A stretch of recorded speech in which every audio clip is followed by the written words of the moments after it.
Today, the Justice Department is announcing the conclusion of its investigation into the state of Oklahoma and Oklahoma City under Title II of the Americans with Disabilities Act and the pattern or practice provision of the Violent Crime and Law Enforcement Act of 1994.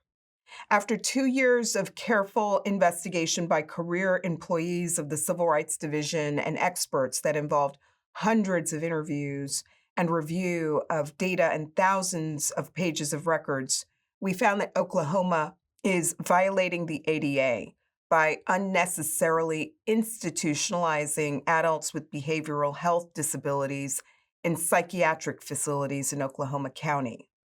We also found that Oklahoma City and the Oklahoma City Police Department are violating the ADA by discriminating against people with behavioral health disabilities in their emergency response system.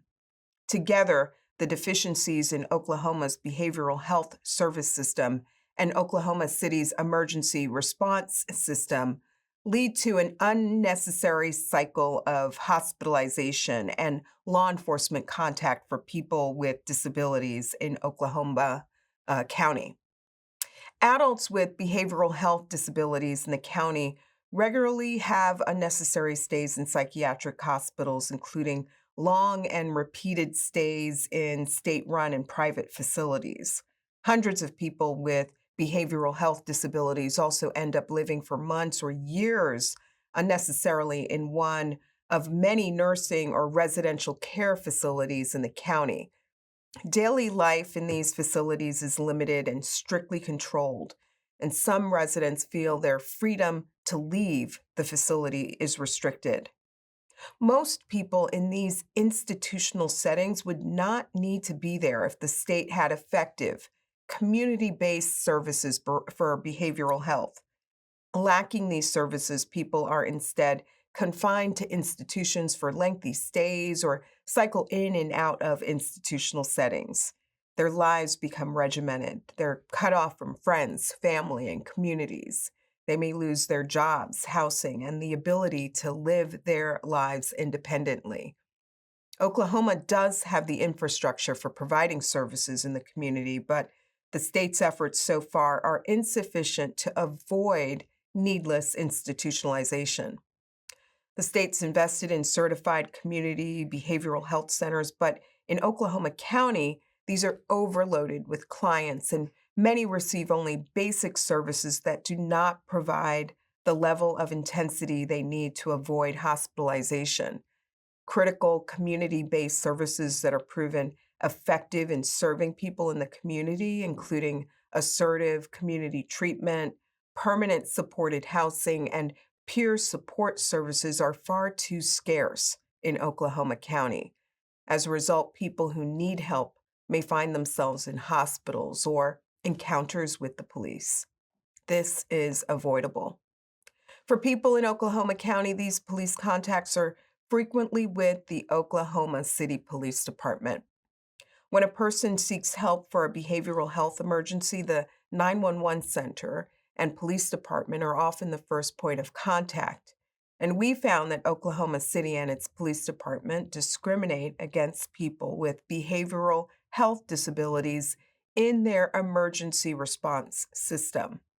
The city responds to the majority of 911 behavioral health calls by sending only police officers when a behavioral health response would more effectively resolve the call. This occurs even when there is no public safety issue identified. A police response can be, in turn, intimidating, traumatizing, ineffective, or harmful. OKCPD officers sometimes use tactics that can escalate encounters with people in crisis.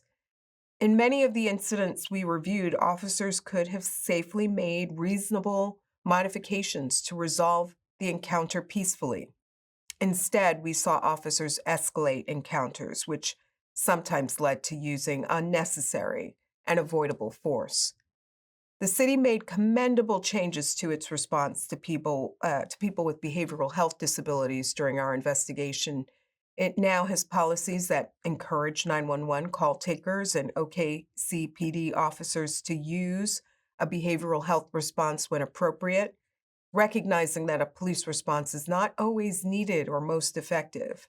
It's provided additional training to responding to people with behavioral health disabilities, to city employees, and the city has funded and just last month soft launched its own team of behavioral health professionals that can respond to people in crisis, with plans to further expand. We look forward to seeing the impact of these initiatives when fully implemented. We thank officials with both Oklahoma and Oklahoma City for their cooperation, and we are committed to ensuring that people with behavioral health disabilities are not deprived of their right to receive services in the most integrated setting, to remain in their own homes and communities with the services they need, and to access crucial public services without discrimination.